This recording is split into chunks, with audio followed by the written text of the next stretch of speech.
Fellas doing? Jebus Garage Shirt. If you like the video, hit like. If you don't like the video, hit like. Subscribe to the channel. Comments are appreciated. All right, let's get started. All right, let me describe the project to you hemophiliacs. So my buddy Leo's got a CJ-7 with built Dana 44s and 37s on it. So he wants to upgrade to tons, 40-inch tires, and multi-link suspension. So I offered to buy his built axles, his suspension, his drive shafts, his steering, his wheels, his 37s off of him, and I'm going to bolt all that onto this pig. Right now this thing's got a Dana 30 in the front with chromoly shafts and ARB locker 456s, so there's some room for improvement there. In the rear I've got a shaved AMC 20, again chromoly axle shafts, ARB locker 456s. I'm on 35s right now, and this rig's also spring under. So that'll be a good upgrade in axles, in gear ratio, in tire size, and we're going to go from spring under suspension to spring over suspension. So that's going to make this rig a lot more capable. As with any project, definitely do not need to do this for my wheeling ability, but I want to do this, so that's going to be a good time. Thinking this is going to take about a month. I'll do this in a couple of steps, break it up into a couple of videos. So I'm excited about doing this. Hope you guys are excited about watching it. All right, let's get started. Here's how you procrastinate on your Jeep CJ-7 project.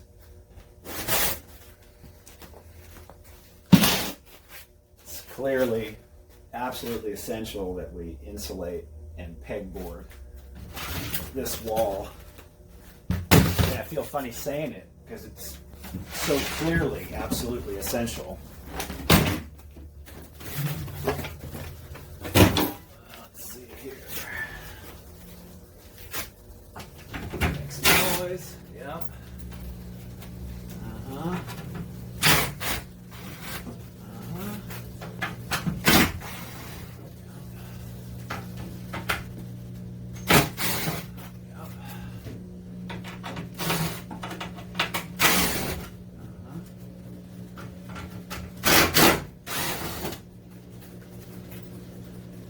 All right, save these screws since I've already cut the tips off of them, but yeah, let's just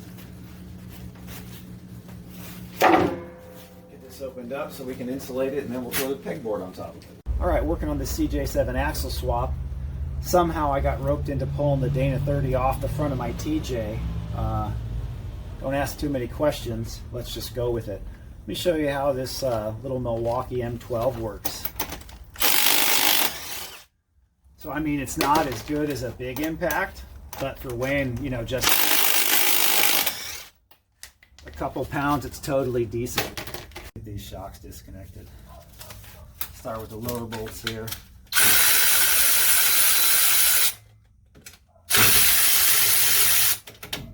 Oh, I forgot. Jeep's a bunch of dickheads. There's a fucking nut on the bottom rather than a speed nut. That's nice of them. Let's keep getting this thing apart. Let's see here.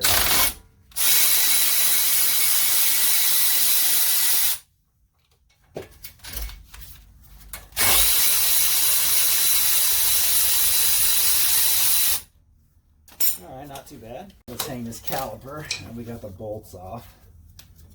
Let's see, 1, 2. Yeah, slide her out, slide her out. There she goes. Alright, no problem. Pads are still attached. Slip a zip tie through. And do another one just to make it easy on us.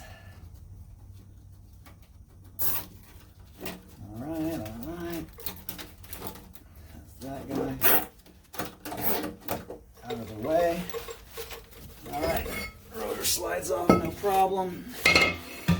Keep it out of the way, that'll be a tripping hazard later on in the show. What else we got here? Let's getting these shock bolts off, huh?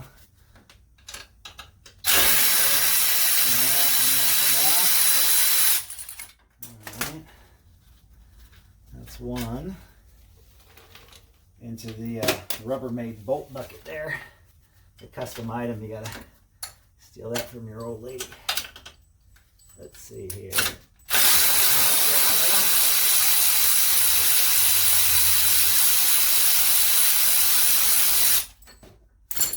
easy. Don't want to lose the nut and bolt, so into the Rubbermaid bin. Pry bar to get this shock up and out since it's gas charged. Alright, come on, sweetie. There you go. There you go. Alright, we've already got the strap loose, so that'll come down and we can get the spring out next. Alright, not bad. To get these springs out, you got to remove the lower spacer here. And that's always really appreciated when an aftermarket part requires an extra step, but like my buddy Tim says, that's the custom car life, you know. Alright, let's lower the axle. Alright, a little more droop. Let's see if that's enough to get that spring. Oh, plenty. Let's get that a little out.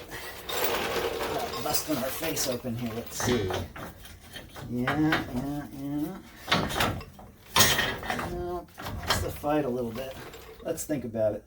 Next step here is I'm going to disconnect the steering. I'll show you a good trick for getting those ball joints separated without having to use a ball joint separator. All right, hold on. Heroes, let's get this steering off and I'll show you that trick I promised for getting ball joints out. Woo, it came off too easy. We ain't gonna complain. So what you do is you hit the side of the knuckle, but not the side of the ball joint.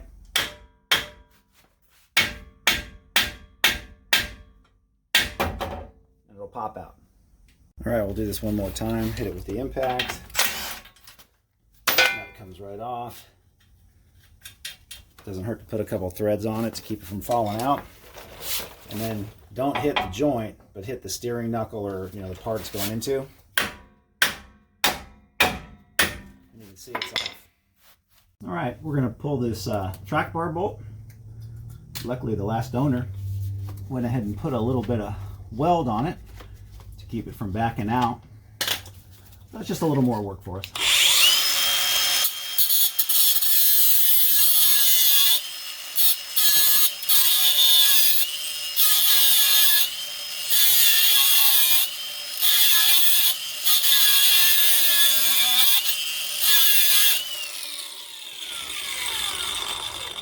All right, I think that got it. Let's go ahead and hit it with a wrench. Let's go, Milwaukee. That looks like a big no. Let's see. Probably just some weld we didn't remove. Maybe with the appropriate size socket.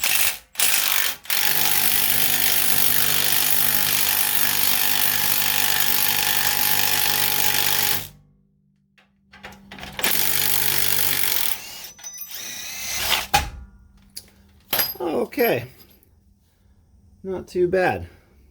Let's be sure to thank our buddies over at Terraflex for making such a cheap diff cover, but also selecting oddball fucking hex size. Let's get all the goddamn wrenches on the ground. That usually fixes the problem. Let's see, there's an 8, nope. A 7, maybe. Not even a 7. I already know it's not a fucking 6. You are a fucking dick. Who fucking knows, man? Alright, we'll give that another second to drain. Alright, let's get that top bolt off. Come on, Milwaukee. Do your job. And that Milwaukee is fast. A little bit of tension on it there because we're not supporting the back of the pinion, but we'll go pull the other side off. All right, Milwaukee, do your job.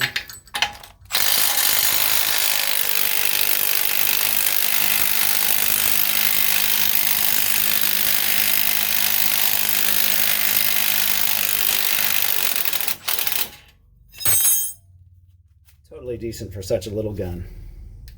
All right, let's take a second to admire the mess we made and pray to our deity of choice that we can get the Dana 44 fully built axle we've been sitting on for 6 months installed.